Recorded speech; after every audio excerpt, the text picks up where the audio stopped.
আসসালামু আলাইকুম, কেমন আছেন আপুরা? আলহামদুলিল্লাহ আমি ভালো আছি। আজকে ওয়েদারটা মোটামুটি ভালো। আসলে ওয়েদারটা ভালো থাকলে আমারও মনটা অনেক ভালো লাগে।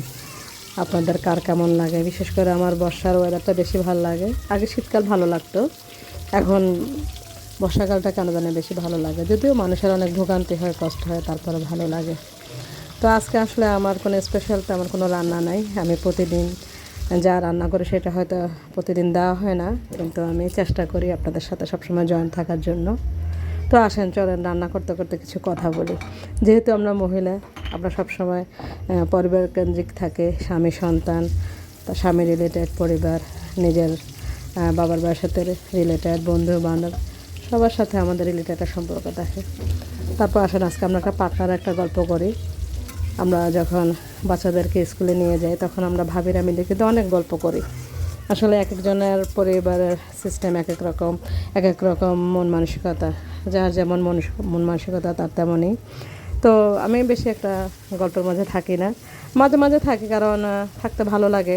কারণ সবসময় মানে নিজেকে দূরত্ব রাখা ঠিক না। আসলে মানুষের সাথে মিশলে আসলে অনেক কিছু শেখা যায়, তবে সেটা যেন লিমিট হয়। তো ওদের সাথে মিশতে গিয়ে অনেক সময় অনেক কথা হয় যে পরিবারের উপরে বা পার্টনারের সাথে রাগ করলে কে কী করে। কেউ খাওয়া বন্ধ করে দেয়, কেউ কথা বলা বন্ধ করে দেয়, কেউ মানে তার দিকে ফিরেও তাকায় না, হ্যাঁ এক্সট্রা অনেক কিছু। তো আচ্ছা যাক, আমি ওদেরগুলো মানে শুনি, আমার শুনতে ভালো লাগে। যদি পজিটিভ কোনো সাজেশন দিতে পারে দেই, ভালো লাগে। যদি আমার কোনো সাজেশন কারো কোনো কাজে লাগে, ভালো লাগে। আর আমিও সাজেশন নেই, আমার ক্ষেত্রেও নেই, কারণ আমি শুনি, আমি প্রচুর শুনি, তারপর আমি বলি। আসলে শোনাটাও এটা একটা ধৈর্যের বিষয়, এটা সবার থাকে না, কিন্তু আমি শুনি, মানুষের সমস্যাগুলো শুনি, মানুষের ভালো থাকার কথাগুলো শুনি, মানুষের সাফল্যের কথাগুলো শুনি, শুনতে আমার ভালোই লাগে। তো আচ্ছা যাক, তো ভাবিরা যখন এই ধরনের কথাটা বলে তখন হাসতে হাসতে আমি বলে যে আমি এগুলো কিছুই করি না। যখন আমার পার্টনার সাথে আমার কোনো কারণে একটু মন মালিন্য হয় বা আমি রাগ থাকে, আসলে একটা সময়ের পরে আসলে পার্টনাররা এত ব্যস্ত হয়ে যায় যে ওয়াইফের যে কোনো কারণে মন খারাপ হতে পারে সেটা আসলে তারা তেমন বেশি আমলে নেয় না। আর আমিও বেশি একটা আমলে নেই না, বেশি একটা অ্যাক্সেস না হলে আসলে আমিও বেশি একটা রাগ করি না। আর রাগ করলে আমার রাগটাও খুব কম সময়ের একটা থাকে না।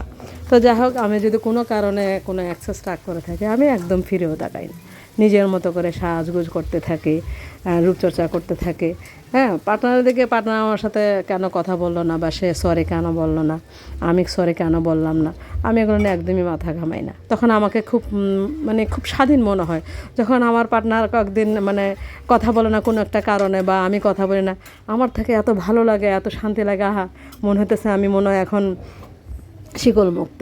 হ্যাঁ, এখন আমার যা মন চায় আমি তাই করতে পারি। হ্যাঁ, তখন আমি নিজেদেরকে বেশি বেশি খুব ফোকাস করি। এমনিতে সময় পেলে আসলে একটা বয়সের পরে সবার আসলে সময় দেওয়া উচিত। একটা বয়স না, সবসময় দেওয়া উচিত, কিন্তু আমি সবসময় দেওয়ার চেষ্টা করি। কিন্তু যখন পার্টনারের সাথে আমার মন মালিন্য হয় তখন মনে একটু বেশি দেই। তখন আমি বেশি করে সাজগোজ করে পার্লারে যাই, নিজের পদে যত্ন নেই। হ্যাঁ, তখন আমার পার্টনার আমাদেরকে আবার ফলো করে, কী ব্যাপার, সে দেখে খুবই উৎফুল্ল, খুব মানে আনন্দ খুশিতে আছে, সে খুব জেলাস ফিল করে আসলে আমার এই ব্যাপারগুলো নিয়ে। আমিও খুব মজা নেই, আমার আসলে ভালো লাগে। তো সেক্ষেত্রে আপনাদেরকে বলবো যে রাগ নিয়ে বসে থাকবেন না, রাগ ধরে রাখারও দরকার নেই। রাগ হয়েছে কোনো একটা যেটা আপনার সাথে যায়, সেই রাগটাই আপনি আমলে নিয়ে ফেলবেন। মানে বেশি রাগ করে থাকার দরকার নেই, নিজেকে সময় দিবেন, নিজেকে ভালোবাসবেন, নিজের যা করতে ভালো লাগে তাই করবেন। ঠিক আছে, বেশি রাগ নেবেন না। ধন্যবাদ।